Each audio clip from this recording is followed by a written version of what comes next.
Vous gagnez combien? Hausse des salaires et du pouvoir d'achat, meilleures conditions de travail. C'était le mot d'ordre de la mobilisation nationale dans la rue ce jeudi. À Grenoble, environ 1500 personnes ont défilé ce matin dans le centre-ville. Ils défilent parfois aux côtés de leur maître, mais pour apprendre à dialoguer avec les autres, le meilleur ami de l'homme dispose d'un lieu qui lui est dédié. Le Café des Chiens au Versou est un centre aéré canin. Il accueille les animaux en quête de sociabilisation.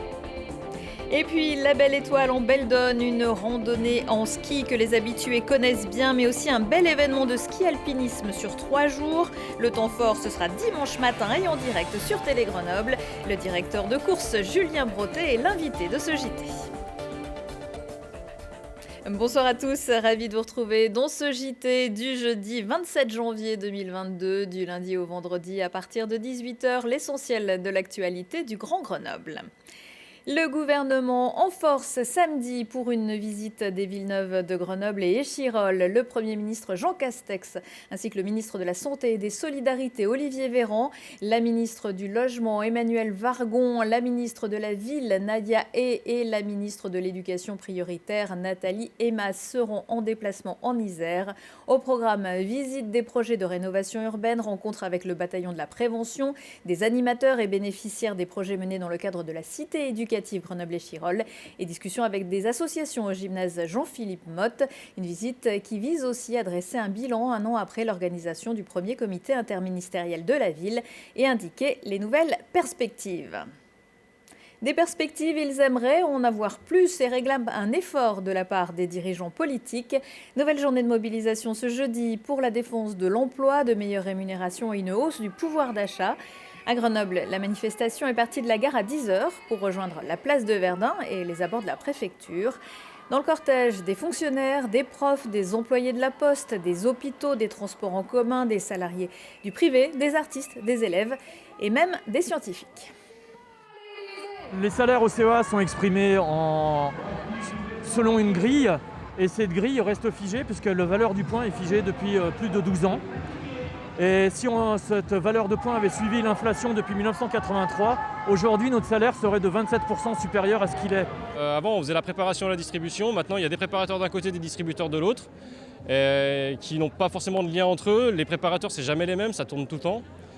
Et du coup là les tournées qu'ils ont redécoupées suite à la réorganisation, on n'arrive pas à les finir dans les temps. Moralement pour nous c'est compliqué parce qu'on n'a pas les moyens de faire notre travail correctement. C'est hyper dur pour la conscience de se dire il faut qu'on finisse nos tournées mais en même temps il faut qu'on prenne soin de nous et c'est super dur à vivre et du coup tout le monde est au bout du rouleau et le travail se fait beaucoup moins bien. Dans l'éducation nationale les salaires sont sont bas et ce que réclament nos organisations c'est effectivement une augmentation du point d'indice et pas autre chose. Le salaire est indécent d'embauche et c'est ce qui fait que nos métiers n'attirent plus les jeunes et qu'on a effectivement dans les concours de moins en moins de candidats à se présenter. On est là pour soutenir l'hôpital public et de lutter contre sa destruction qui est en cours, qui est en train de...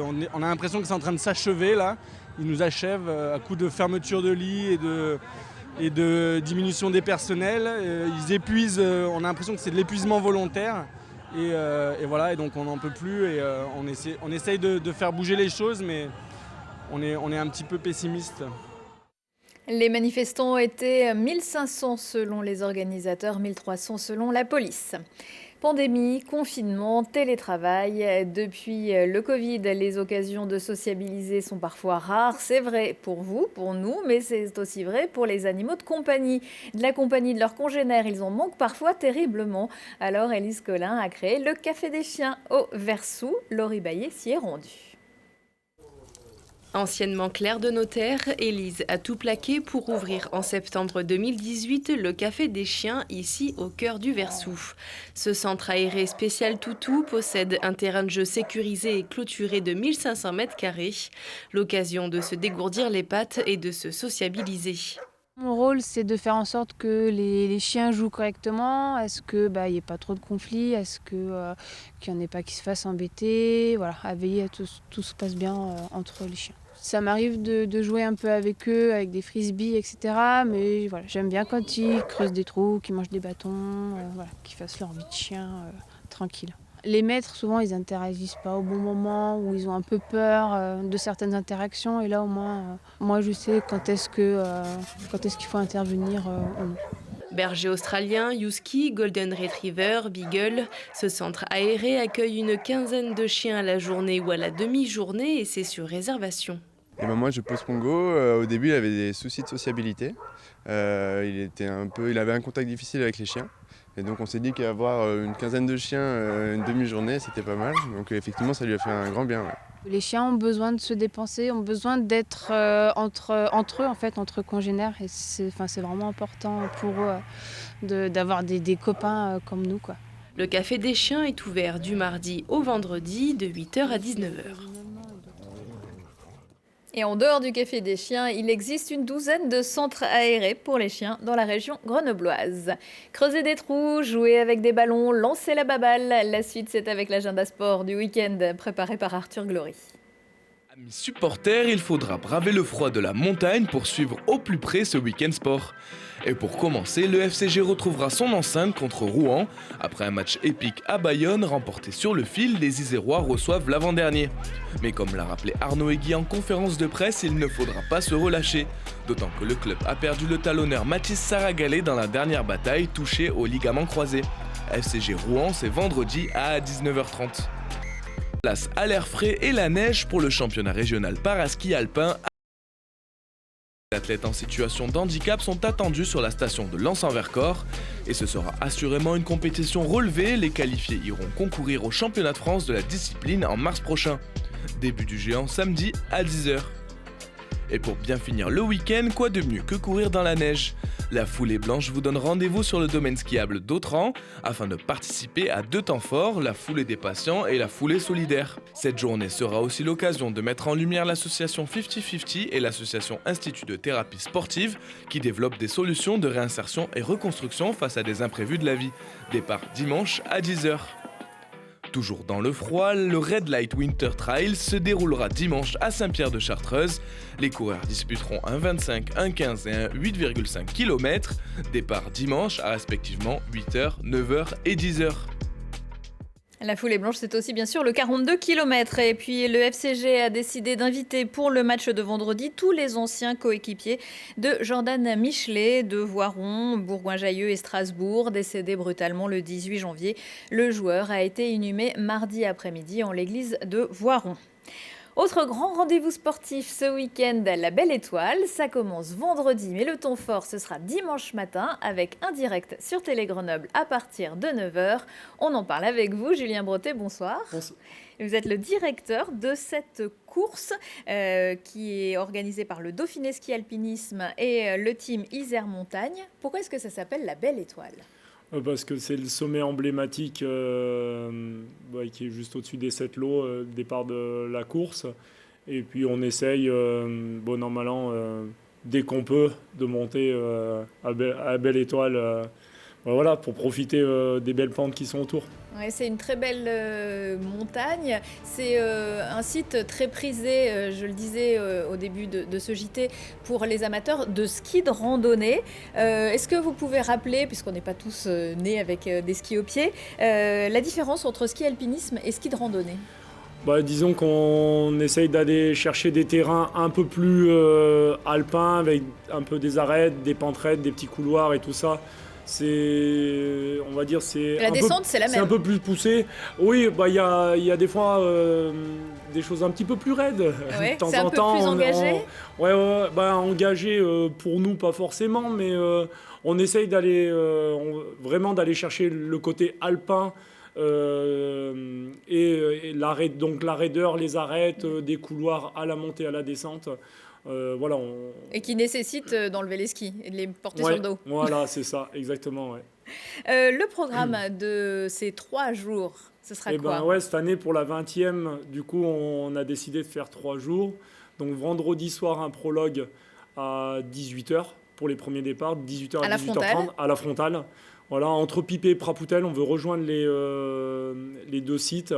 Voilà, c'est aussi un peu pour marquer 50. Cet anniversaire, il va falloir mettre des bougies, hein, pas que des frontales. Ouais, voilà, ouais. Et nous, c'est la 20e, donc du coup, voilà, c'est chouette, ça fait vraiment une belle année. Vendredi. Ouais. Et vendredi, samedi et dimanche, départ aux alentours de 8h pour environ 2400 mètres chaque jour de dénivelé positif. Avec samedi, vu les conditions, on va aller à la Belle Étoile.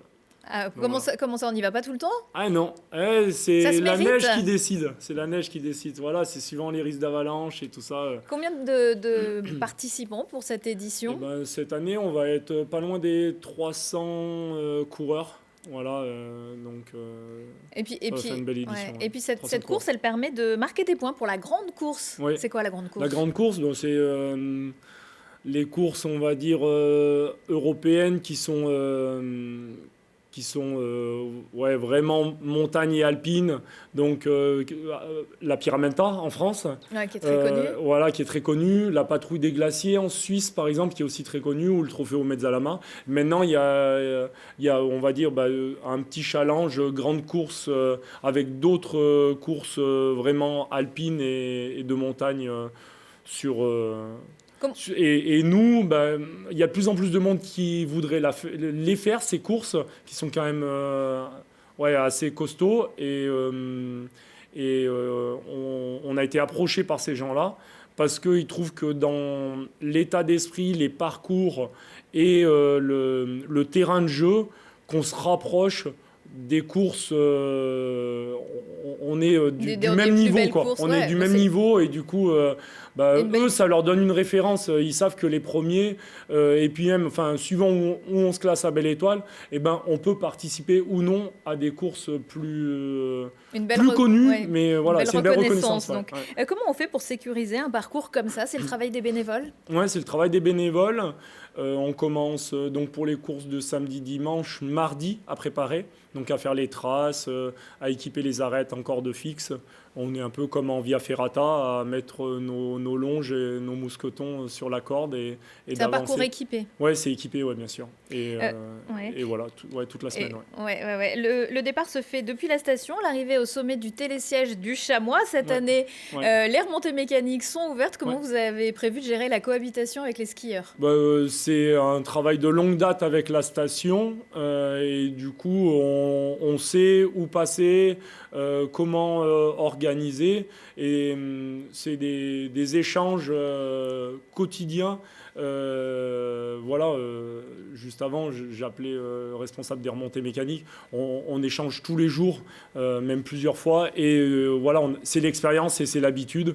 Et on trouve toujours une solution. Et donc ça devrait bien se passer. Et, donc, et en plus, il y aura du public pour l'arrivée. Ça devrait être aux alentours de 11h. Oui. Ouais, voilà. Et donc, le direct, ce sera aussi sur Télé Grenoble, dimanche, à 9h, avec aux commentaires Thibault Leduc, évidemment. Merci beaucoup, Julien Bretet. Merci à vous. Allez, un peu de culture pour cette fin de semaine également. D'abord avec du cinéma et la séance spéciale vendredi à 18h30 au Méliès de Graines d'Espoir, un documentaire qui met en scène 332 enfants et adolescents qui s'emparent de la caméra pour nous interpeller sur les urgences d'aujourd'hui entre enjeux climatiques et justice sociale à travers Madagascar, le Burkina Faso, mais aussi la France et même l'agglomération grenobloise. Le réalisateur Pierre Bécu sera l'invité du JT vendredi soir. Et puis la compagnie Les Ferrailleurs et Chambéry Swing vous transporte vendredi soir au Théâtre en Ronde de Sassenage au temps de la Prohibition. 4 personnages affrontent tant bien que mal les révolutions sociétales de leur époque. Un spectacle qui mêle judicieusement danse, théâtre, musique, humour et slapstick dans une mise en scène déjantée. Retour de l'actu à 19h, 21h, 23h et en replay sur télégrenoble.net. Excellente soirée à tous.